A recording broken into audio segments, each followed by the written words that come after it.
My name is Abdul Haq Pompier. I was born in Holland and I've been Ahmadi now for 7 years. Okay. And could you tell me the long story of how you became an Ahmadi Muslim? The long version. Yes, please. It started when I wanted to create the perfect life in my eyes. I emigrated to Australia. And when I was there, I realized that to emigrate to another country, which may have a sunny sky or may have the beautiful beaches and things like that, this is not the way to happiness, because I became very unhappy there. And I think that was a moment when I started looking, not for the advertisement kind of life, but the kind of life more in the inside. And there were some interesting steps. As I was searching and as I was thinking, one time somebody advised one book to me. This was not an Islamic book, but it was a philosophical kind of book. And I arrived many months later somewhere, and I walked into a room with a bookcase in the room, and just that book that had been advised to me many months before, it just came to me in a way. I was quite far from that bookcase, but that one book that just drew my eye very much to it.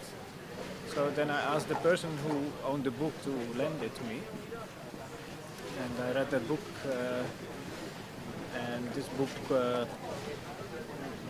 made it possible for me. This book made it possible for me to believe in God, and made it also urgent for me to believe in God.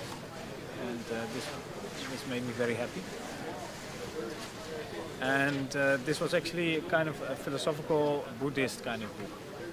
So what the question that remained open was, what does revelation have to do with religion?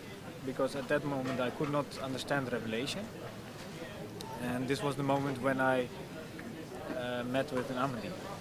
This was an old lady who had a food shop in Rotterdam in Holland, where I was studying. And also her behavior and the behavior of her family impressed me. And so this was the start for me to start studying Islam. So I needed a lot of treatment, I suppose, because I came there every week for about 1 or 2 years. And after some time I started reading the Quran and studying Islam. And 3 years after I met with these people, I accepted Ahmadiyyat. And in the meantime I also studied the Bible, because I wanted to, as a person educated in the West, you are educated with a way to certainty that you have to study everything before you can make a conclusion. So maybe that is also true, partially true. But so I did not really trust on what you would do as an Ahmadi, maybe more, that you just pray to God and trust on the guidance, and then don't spend too much time.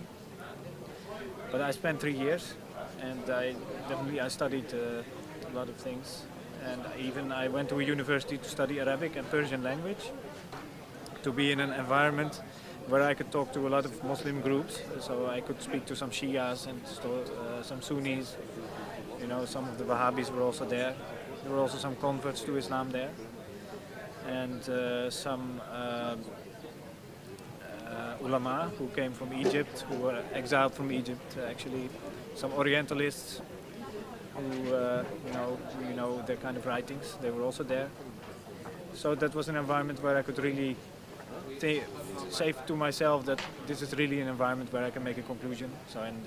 But in the end it was Ahmadiyyat, which I met 3 years before. What was the most crucial thing that made you become an Ahmadi Muslim? I think it was several things. First is the personal impression of Ahmadis. So So Ahmadis should never forget that, how big is their role in showing the people the way, in their character. And the second was, of course, the Quran, but also the history of Islam. So, but that is for Islam, I suppose. And then, the two major points of difference with other Muslims is Khatm al-Nabuwat and Rafa Isa, Islam. These 2 points I really studied because they were the main points of difference.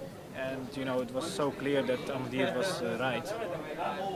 The arguments were so good that this was the third point, deciding point. Oh yes. What advice would you give to people studying or searching for the truth? Focus on those points of difference. You have a lot of people who somehow are distracted into details when they are studying or comparing religions or doctrines, and this is sometimes very pitiful to see, which is probably called short-sightedness. That somebody picks a detail and spends all his time and energy on the detail, even not trying to approach it from a different angle. I always think that is very sad to see. So, what is in religion? You have main doctrines and you have smaller doctrines. For example, I know people who have rejected Ahmadiyyat because they saw Ahmadis wearing socks in the mosque.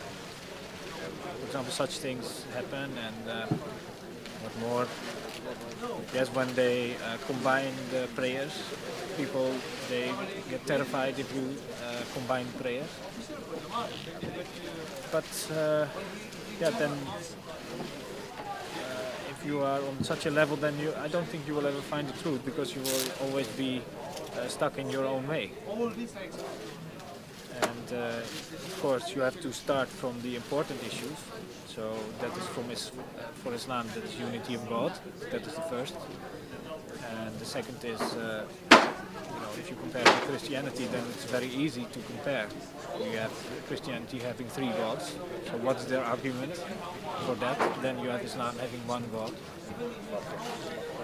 I think that decision should be very, very clear and easy. Even, you have some people who do not trust the authenticity of the Quran or the revealed character of the Quran. Even, I think that question you don't even need to ask if the Islam has the proper idea of God. Then there is not even a question of the Quran being revealed, because then it was necessary book, for that doctrine to be established again. So then you should not be unthankful. And for Muslims searching for the truth, then you can just easily go to the main points of difference. So that's Khatm al-Nabuwat and Rafa Isa were for me also very helpful. And then you can easily find the right. Okay, Zakir.